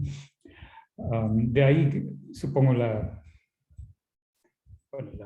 llamarle hacer más espacio para ocio, ¿no? Y yo quería preguntar, o nada más, tal vez es por mi privilegiada posición, ¿no? Como académico, ¿no? Que yo puedo hacer lo que me gusta en muchas partes, ¿no? Pero no sé, tengo la duda si en realidad la mayoría de todo el trabajo que se hace, que la gente hace, lo hace como algo desagradable y que no en nada le interesa y solamente para al final del día llevar su dinero. Y luego empieza la verdadera vida o algo así.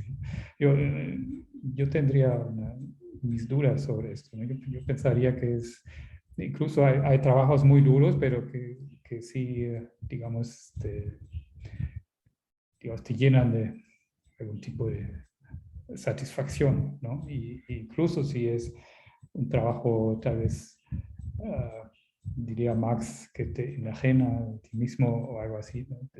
Aún así, yo creo que es muy importante este aspecto de estar trabajando, por lo menos, ¿no? Y no estar trabajando, en cambio, uno podría pensar, qué bien, tengo ocio, ¿no? Pero creo que muchas veces es más duro no tener trabajo, incluso si se tiene los recursos económicos para estar sin trabajo, ¿no? El desempleo en los países donde hay buena, digamos, apoyo económico todavía es muy duro, ¿no? No sé cuál sería la respuesta a esto, nada más como un comentario.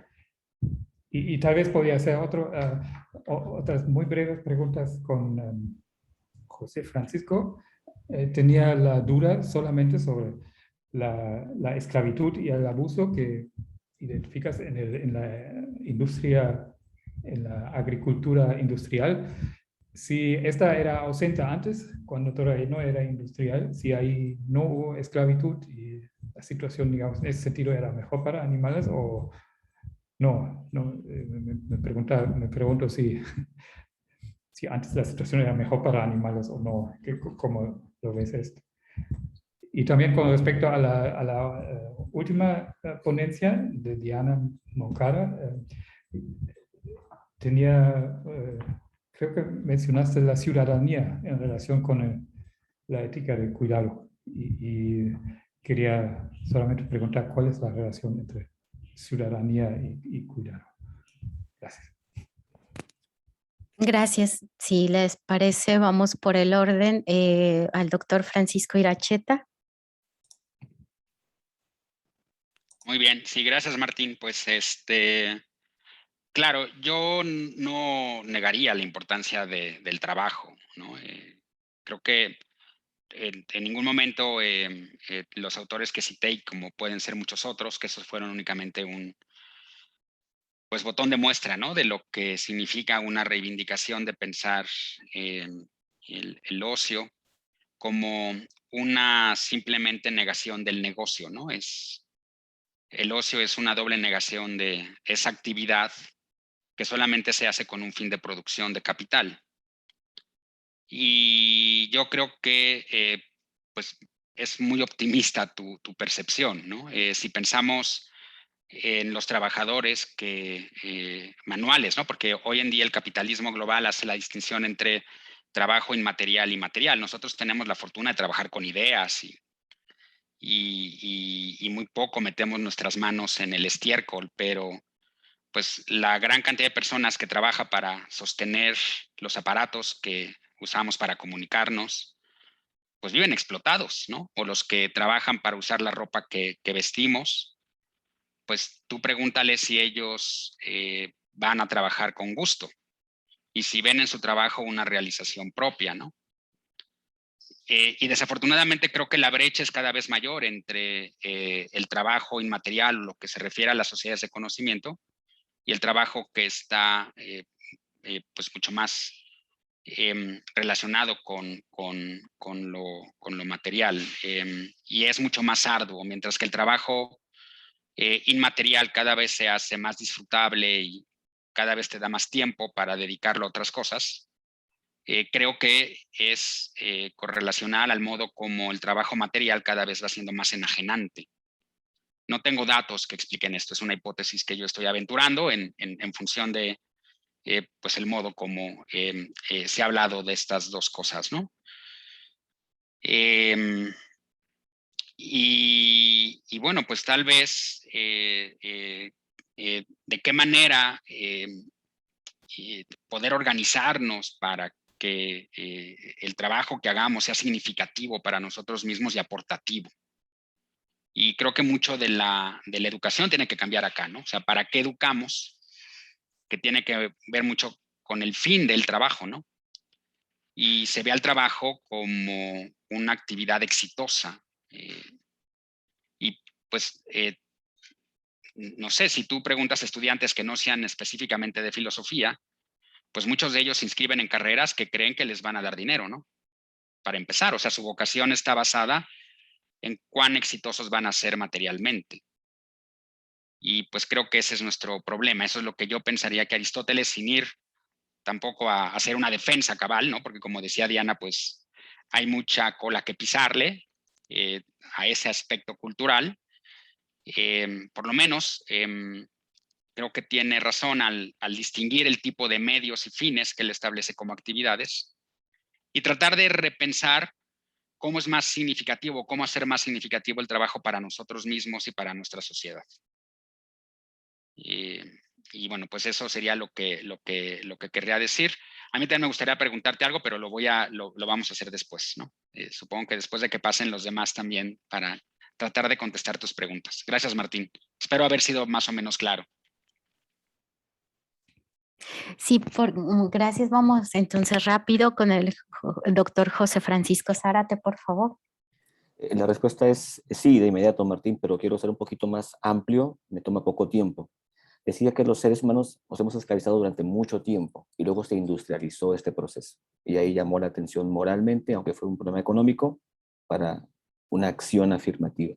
Igual los animales, los hemos usado durante muchísimo tiempo hasta ahora que se industrializó para consumo humano.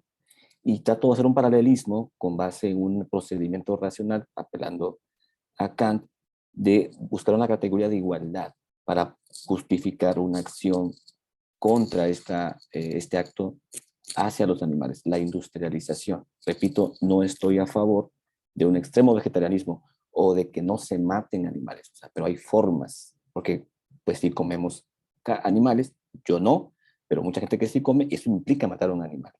Sería contraintuitivo proponer no matar a un animal. Gracias, doctor. Diana Moncada, por favor. Gracias, muchas reflexiones en torno a estos temas. Gracias, Martín. En efecto, decíamos que algunas prácticas de cuidado se incorporaba tanto la maternidad como la amistad, pero también la ciudadanía, para hacer énfasis en que pues somos sujetos que vivimos en una comunidad con las y los otros, que también nosotros participamos en las decisiones políticas, podría decirse, o sea, podríamos nosotros elegir participar en organizaciones civiles, en colectivas, en partidos políticos para generar cambios que no solamente me beneficien a mí. Yo creo que eso es lo que subrayaría la ética del cuidado. No se trata solamente de la práctica de mi libertad reflexiva, mi bienestar individual, sino también el bienestar social, ¿no? El que las y los otros también acompañarlos en el reconocimiento, en la lucha de sus derechos y de todos aquellos atropellos que hay digamos, en lo más inmediato. Creo que hacia ahí iba. Y yo nada más quería compartir qué bueno que sean esto del trabajo, porque ha sido como una discusión también y creo que se relaciona desde la ética profesional, ¿no? Cuando me parece súper pertinente siempre subrayar pues con nuestros colegas, con los estudiantes, distinguir la profesión, el ejercicio de una profesión del trabajo, ¿no? El trabajo es lo que hacemos precisamente al practicar o ejercer nuestra profesión para conseguir un ingreso, pero una profesión tiene que ver con el sentido de lo que hacemos. Entonces eso es importante porque preguntarnos, ¿no? Como decía Adela Cortina, es una actividad humana y social dirigida a ofrecer un bien o servicio a la comunidad. Entonces ahí también hay ciudadanía. Mi profesión, ¿qué servicio o bien ofrece a la comunidad? En esta interrelación, decíamos, en esta ética relacional. Porque sí, parecería que un dilema contemporáneo, como bien lo comentó Francisco Iracheta, pues es, si fue Francisco, sí, que por una parte, o sea, el trabajo representaría la realización de nuestros proyectos personales, la satisfacción de poder brindar aquello por lo que estudiamos, debería ser un espacio de libertad y de alegría, ¿no? Y en muchas ocasiones, en efecto, se convierte en un espacio de explotación, de falta de oportunidades, de exclusión, de discriminación. Entonces, el repensar esto me parece sumamente importante. Muchas gracias, compañeros. Muchas gracias. Doctor Francisco Iracheta, si usted quiere formular su pregunta para el doctor Martín Fricke. Sí, claro, gracias. Yo quisiera preguntarte, Martín, claro, Kant es un incompatibilista, ¿no? Cuando habla de libertad. Pienso el modo como pues defiende la libertad en la tercera antinomia de la crítica de la razón pura y que es el tipo de libertad cosmológica, pero claro, pensada en práctica cuando va a defender la autonomía de la voluntad en la fundamentación y después que asocia en la segunda crítica la autonomía con la libertad trascendental, o sea que es justamente lo que está diciendo en la tercera antinomia. Entonces, eso me da a mí entender que Kant es un incompatibilista en el sentido en que la libertad trascendental tiene una causa incondicionada que no está sujeta a una condición causal previa, ¿no? Entonces, cuando tú piensas en el determinista que si tiene razones para pensarse como libre o no, ¿podrías especificar si ese determinista es irrelevante, si es compatibilista o incompatibilista? ¿O estarías pensando en el determinismo kantiano necesariamente de que un determinista es aquel que supone que todas sus acciones están determinadas por causas que no están en su poder? O sea, ¿es esta misma relación de ideas que mantiene Kant o tendrías tú alguna posición pues más moderada en esto? No sé si fui claro. Sí, gracias. Bueno, no estoy seguro. Yo Digo, Kant es, no sé si es, claro, en una forma es compatibilista, tanto que sí sostiene las dos cosas, que somos libres y también que somos determinados en el ámbito del mundo empírico, ¿no? Libres en el ámbito trascendental, algo como idea, como cosa de sí. Y es incompatibilista en tanto que dice que estas dos cosas son radicalmente diferentes, estos dos ámbitos, ¿no? No sé, yo en realidad no quería, yo quería mantenerme fuera de este asunto tan difícil. Y en realidad ni siquiera quería decir si el determinismo tiene razón o no, o si somos libres o no. Únicamente esa pregunta de, ¿no? Cuando Kant dice, ok, digamos, ahí se compromete, ¿no? No es posible actuar excepto bajo la idea de la libertad, ¿no? Y entonces, mi pregunta era, pues, ¿qué pasa con los deterministas? Incluso, ¿qué pasa con el mismo Kant si es, piensa sobre su determinismo en el mundo empírico o algo, ¿no? La causalidad y todo eso. Y al final del día yo tampoco quería esposar una forma de compatibilismo aquí, sino yo creo que ni siquiera se compromete con esto, sino al final mi sugerencia era que al final Kant simplemente está diciendo ahí que obrar bajo la idea de la libertad simplemente significa que no, pues que no actúas según un principio del cual tú mismo piensas que no es válido, o que, ¿no? Que alguien más te lo impuso tal vez, o algo así, ¿no? Eso es algo que no debes, y mientras que satisfaces esta condición, diría, estás actuando bajo la idea de la libertad. Y ahora el hecho de que además tienes toda clase de creencias sobre cómo está determinado el mundo y todo eso, no importa. Los puedes tener, son ideas generales, pero en tanto de que cuando actúas no tomas tus principios de acción como inválidos, pues estás todavía, se puede decir que estás actuando bajo la idea de la libertad. Eso era la idea. No Muchas sé. gracias. Gracias. Bueno, vamos a dar ya paso a una última pregunta porque se nos agota el tiempo. Por favor, Bruno Guerrero, si la formulas. Claro, muchas gracias.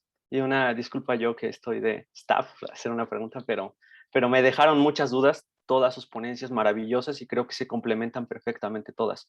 Nada más, yo quería preguntar una cuestión que me surgió con el profesor Francisco Iracheta, bueno, realmente fue con todos, pero esta me parece que es fundamental para mí, menos para mis intereses.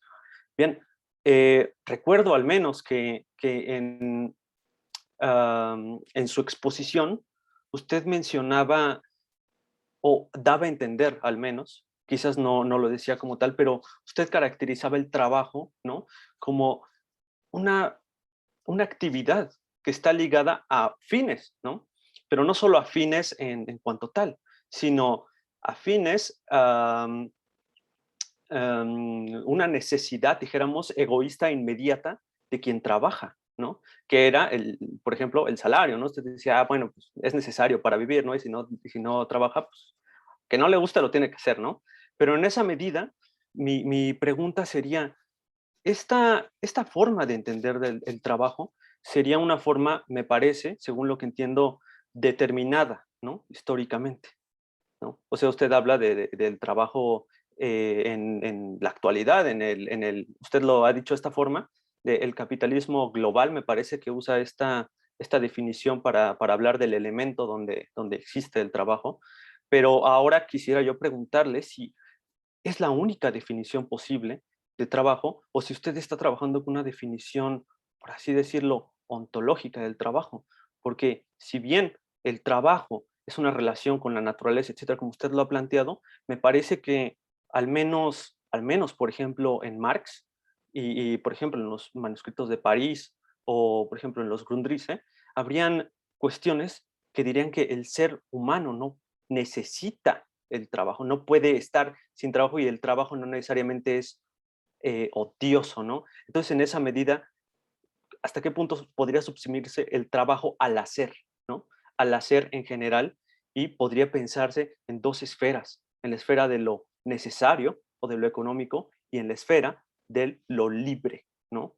En esa medida yo quería preguntar eso, sobre todo porque todo esto me trajo a esta discusión que también está en Herbert Marcuse, pero nada más, esa era mi pregunta para usted. ¿Usted creería que esta forma que usted está planteando es la única forma posible de entender el trabajo? Es más, si es la única forma posible de entender el trabajo, aún en la propia actualidad del modo de producción capitalista que usted ha denominado capitalismo global. Bueno, esa era. Muchas gracias, Bruno. Pues sí, muy complejo.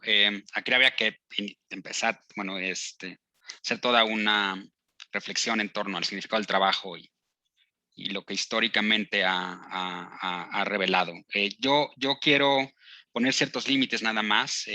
No sé qué tan conciso puede ser con ya el poco tiempo que tenemos, ni tan extenso, pero solo quiero pensar en la contradicción que existe entre la necesidad del trabajo, porque las aproximaciones ociosas como la presenta Russell o como la presenta Aristóteles, no creo que sea una negación del trabajo, ¿no? Es una negación de el fin material y exclusivo del trabajo, en donde no hay presencia ni lúdica ni de vocación personal o de autorrealización, ¿no? Es sorprendente la cantidad de personas que tienen que trabajar y que no les queda tiempo para nada, ¿no? Ni para sí mismos. Y esto es lo que estoy tratando de relacionar con las enfermedades crónicas que tenemos y por las cuales padecemos congestionamientos de hospitales y tantas muertes, ¿no? Y tantas pérdidas humanas por esta pandemia. Solamente quisiera hacer una invitación a reflexionar y podemos usar mano de Kant, perdón, de Marx o de Marcuse o de Aristóteles, de una forma de entender el trabajo que sea una autorrealización también y una transformación efecto, pero que también tenga que ver con uno mismo y con un bienestar general, ¿no? Perdón si no puedo decir más, pero bueno, por ahí iría y pues muchas gracias por el planteamiento. Es algo que hay que tener que seguir pensando. Exacto, una retroalimentación más allá del egoísmo, ¿no? O sea, de ahí entonces la pregunta, ¿qué es el trabajo y para qué trabajas, no? Creo que la pregunta que tenemos que hacer, ¿no? Y hacernos, ¿no? Yo personalmente, ¿por qué lo hago y para qué lo hago? Bien, pues muchas gracias a todos por el tiempo se nos agotó. Agradezco a nuestros ponentes por compartir sus ideas muy ricas todas y bueno, dimos paso a comentarios y preguntas en la medida en la que el tiempo nos lo permitió. Desafortunadamente se nos agotó, entonces tenemos que despedirnos. Gracias también a los que nos siguieron en Facebook y quienes hicieron sus comentarios y preguntas, también se los agradecemos. Pues muchas gracias. Con esto cerramos esta mesa 4 de Dilemas Éticos Contemporáneos de este 20 Congreso Internacional de Filosofía. Gracias y hasta la próxima. Hasta luego. Gracias, un gusto conocerles a todos y que estén muy bien.